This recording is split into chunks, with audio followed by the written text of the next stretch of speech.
जब उम्मीदें टूटने लगे, कोई रास्ता दिखाई ना दे, तो एक बार भगवद गीता की शरण जरूर ले लेना चाहिए।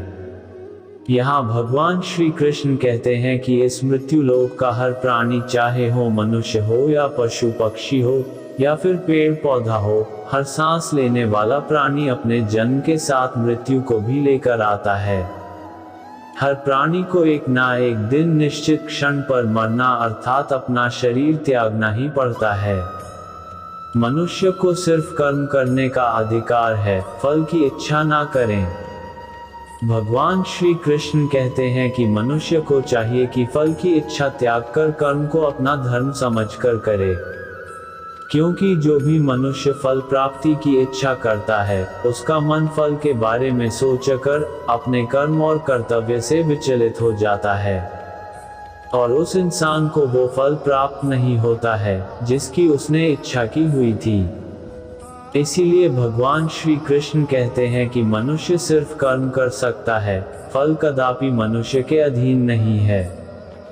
जो लोग फल की इच्छा से ही कर्म करते हैं, वे लोग सुख दुख आदि के चक्र में फंस जाते हैं और उनकी मना शांति नष्ट हो जाती है। श्री कृष्ण कहते हैं कि मनुष्य अपने फल की इच्छा को त्याग कर कर्म को अपना धर्म समझकर करे तो उसको फल अवश्य मिल जाएगा, परंतु उस फल को वो विधान की इच्छा समझकर स्वीकार कर ले। और ज्ञानी व्यक्ति इसी योग को अपनाकर कर्म योगी बन जाते हैं। इस विश्व में केवल शरीर मरते हैं, लेकिन आत्मा अविनाशी है। शरीर के मरने पर भी आत्मा नहीं मरती है। कहते हैं कि आत्मा न कभी जन्म लेती है और न कभी मरती है। वो अजन्म, नित्य, सनातन और पुरातन है, जो शरीर के मारे जाने के बाद भी नहीं मरती है। जो सचमुच ज्ञानी होते हैं, वो ना उनका शोक करते हैं जो मर गए हैं और ना ही उनका शोक करते हैं जो अभी जिंदा है, क्योंकि आत्मा को ना कोई शस्त्र काट सकता है और ना ही उसे अग्नि जला सकती है, ना ही जल गला सकता है और ना ही इसे वायु सुखा सकती है, क्योंकि वो जानते हैं कि जो मर गया है वो फिर से जन्म लेगा और जो अभी जीवित है वो अवश्य ही मर जाएगा। मरने वाला फिर से जन्म लेगा, क्योंकि केवल शरीर का नाश होता है। शरीर के अंदर जो आत्मा है वो कभी भी नहीं मरता है। भगवान श्री कृष्ण कहते हैं कि मनुष्य के शरीर का एक अदृश्य अंग है मन, जो दिखाई नहीं देता, परंतु वही इस शरीर का सबसे शक्तिशाली हिस्सा है। मनुष्य को में के घमंड की मदिरा पिलाकर मदहोश करने वाला पाखंडी केवल ये मन ही है। उसके हाथों में मोहमाया का जाल है, जिससे वो मनुष्य की कामनाओं पर डालता रहता है और उसे अपने वश में करता रहता है। ये मन शरीर से भी मोह करता रहता है और अपनी खुशियों से भी और अपने दुखों से भी मोह करता रहता है। खुशियों में खुशियों भरी गीत गाता है और दुख में दुख भरे गीत गुनगुनाता है। अपने दुखों में दूसरों को शामिल करके उसे खुशी मिलती है। किसी भी मनुष्य को उसका मन जीवन के अंत तक अपने जाल से निकलने नहीं देता। अपने रस्सी में बांधकर उसे तरह तरह के नाच नचवाता रहता है। ऐसा तब तक होता रहता है जब तक हम अपने आप को मन के अधीन रहने देंगे, तब तक हमारा मन हमें नाच नचाता रहेगा। मनुष्य का मन मनुष्य को इतनी फुर्सत भी नहीं देता कि वो अपने अंतर में झांककर अपनी आत्मा को पहचाने और आत्मा के अंदर जिस परमात्मा का प्रकाश है, उस परमात्मा का साक्षात्कार करें।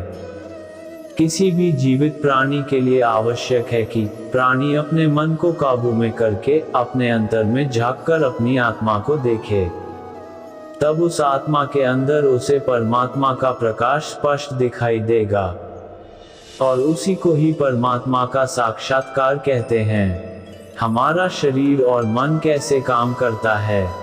कहते हैं कि मनुष्य का शरीर एक रथ के भांति है। जैसे आँख, कान, नाक, जीभ और त्वचा आदि इन इंद्रियों घोड़ों को जो सारथी चलाता है, वो सारथी ही हमारा मन है और उस रथ में बैठा हुआ स्वामी वही हमारी आत्मा है। मनुष्य की इंद्रियां विषयों की ओर आकर्षित होती रहती है और ये सब तभी तक ही हो सकता है जब तक जीवात्मा अपने मन को काबू में ना लाए। जब तुम स्वयं मन के अधीन ना रहकर अपने मन को अपने अधीन कर लोगे तो वही मन एक अच्छे सारथी की तरह तुम्हारे शरीर रूपी रथ को सीधे प्रभु की चरणों में ले जाएगा। यदि मन तुम्हारा स्वामी है और तुम उसके अधीन हो तो वो तुम्हें माया के बंधन में जकड़ता रहेगा, और जब तुम अपने मन पर काबू पालोगे और उसके स्वामी हो जाओगे तो वही मन तुम्हें मोक्ष के द्वार तक ले जाएगा। भगवद गीता के अनुसार इस दुनिया में 3 प्रकार की खुशी होती है। तामसिक खुशी। दोस्तों, पहली प्रकार की तामसिक खुशी हमें ज्यादा सोने से या ज्यादा आलसी होने के वजह से मिलती है, यानी कि आराम करने वाली खुशी। राजसिक खुशी। दोस्तों, राजसिक खुशी हमें जो किसी मटेरियल गोल को अचीव करने के बाद मिलती है, जैसे कि पैसे कमाना, गाड़ी खरीदना, दारू पीना आदि चीजें करने से जो हमें खुशी मिलती है, वो राजसिक खुशी कहलाती है। सात्विक खुशी। दोस्तों, ये जो तीसरी प्रकार की खुशी होती है ना, उसे सात्विक खुशी कहते हैं। भगवद गीता ये कहती है कि तामसिक और राजसिक ये दोनों खुशियां अस्थायी होती है, पर सात्विक खुशी है ना, वो पहले हमें जहर की तरह लगती है लेकिन बाद में शहद की तरह लगती है। दोस्तों, लॉन्ग टर्म और परमानेंट खुशी हमें अनुशासन और आध्यात्मिक स्टडीज करने से ही मिलती है, जिसे सात्विक खुशी कहते हैं। दोस्तों, आप ज्यादातर किस तरह की खुशी में होते हैं? ये हमें नीचे कमेंट बॉक्स में कमेंट करके जरूर बताएं। कहते हैं कि इस संसार में केवल 2 ही वस्तु है, एक शरीर और दूसरा उस शरीर में रहने वाला शरीरी। इस शरीर में रहने वाला जो आत्मा रूपी शरीरी है वो कभी भी नहीं मरता है, और जो शरीर है वो सदा रहता नहीं है। आत्मा एक शरीर छोड़ता है और दूसरा शरीर धारण कर लेता है। बिल्कुल वैसे ही जैसे मनुष्य अपने पुराने कपड़े उतारकर नए कपड़े धारण कर लेता है। आत्मा नित्य है, इसीलिए वो नहीं बदलती, परंतु शरीर नाशवान है, इसीलिए एक ही आत्मा के कई शरीर बदलते हैं। इसीलिए हर जन्म में आत्मा नए नए शरीर धारण कर लेता है। अगर कोई सांप किसी मनुष्य को अकारण काटता है तो उस सांप को उसका पाप नहीं लगेगा, और ठीक उसी तरह शेर दूसरे जानवर की हत्या करता है तो उसका उसे पाप नहीं लगेगा। या बकरी का उदाहरण लीजिए, बकरी किसी की हत्या नहीं करती है और सिर्फ घास खाती है, तो इस कारण वो पुण्य की भागी नहीं बनती है। पाप पुण्य का लेखा जोखा अर्थात प्रारब्ध केवल मनुष्य का बनता है।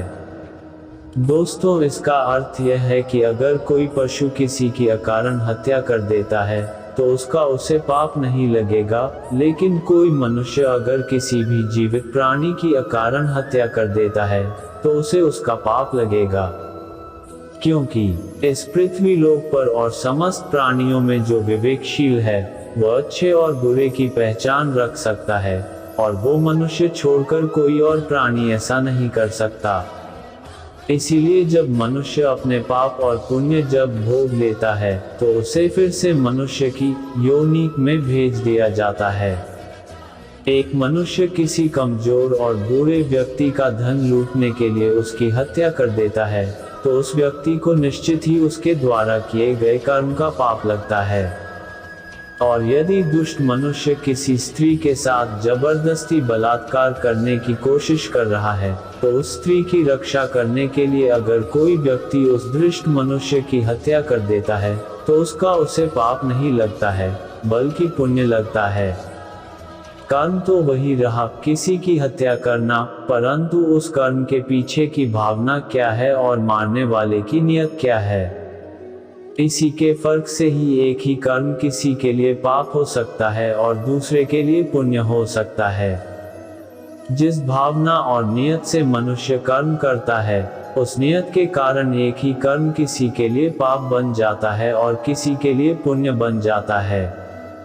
कर्म के इस ज्ञान के द्वारा ही मनुष्य को कर्म, विकर्म और अकर्म की पहचान होती है। दोस्तों, इसका अर्थ यह है कि मनुष्य जब निष्काम भावना से कर्म करता है तो उस कर्म का फल उसे नहीं भोगना पड़ता है, इसीलिए वो अकर्म हो जाता है। कर्म उसे कहते हैं जिसे सकाम भाव से और फल की इच्छा से किया जाता है। उसका फल मनुष्य को उसके कर्म के अनुसार अवश्य मिलता रहता है। अच्छे कर्म का फल अच्छा मिलता है और बुरे कर्म का बुरा फल मिलता है, और जो असत्य, कपट, हिंसा आदि अनुचित और निश्चित कर्म को विकर्म कहते हैं। इसका अर्थ समझाते हुए भगवान श्री कृष्ण कहते हैं कि धर्म का जो विधान है, अगर उसे किसी दूसरे ने बनाया हो तो वो तुम्हारा धर्म नहीं हो सकता है। तुम्हारा धर्म वही है जिसे तुमने स्वयं बनाया हो, जिसे तुम्हारी आत्मा ने स्वीकार किया हो। धर्म एक व्यक्तिगत चीज है जिसका फैसला व्यक्ति को खुद लेना पड़ता है। अगर किसी के गांव पर डाकू हमला करके उस गांव की लड़कियों का अपहरण कर रहे हैं और उसी समय किसी का पिता मृत्युशैया पर पड़ा अंतिम सांस ले रहा है और अपने पुत्र से बार बार पानी की एक एक घुट मांग रहा है, उस समय उस व्यक्ति का यानी कि उस पुत्र का क्या धर्म होना चाहिए? वो मरते हुए अपने पिता के कंठ में अंतिम समय गंगा जल की बूंद बूंद टपकाता हुआ अपने पुत्र धर्म का पालन करें, या फिर उसके गांव की लड़कियों पर जो संकट आ गया है उनकी रक्षा के लिए अपने हाथ में तलवार उठाते हुए उन डाकुओं का मुकाबला करें? अवश्य पड़े तो अपनी जान भी देकर अपने गांव की इज्जत बचाएं।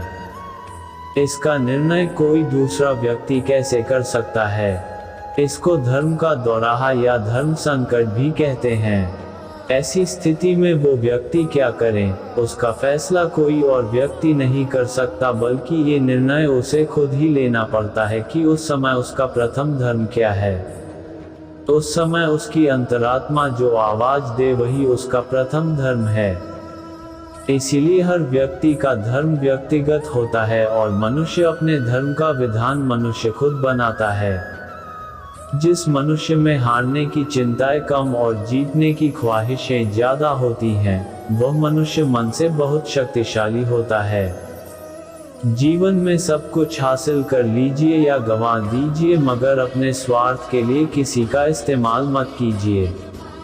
जिस तरह थोड़ी सी औषधि भयंकर रोगों को शांत कर देती है, ठीक उसी तरह ईश्वर की थोड़ी सी भक्ति बहुत से कष्ट और दुखों का नाश कर देती है।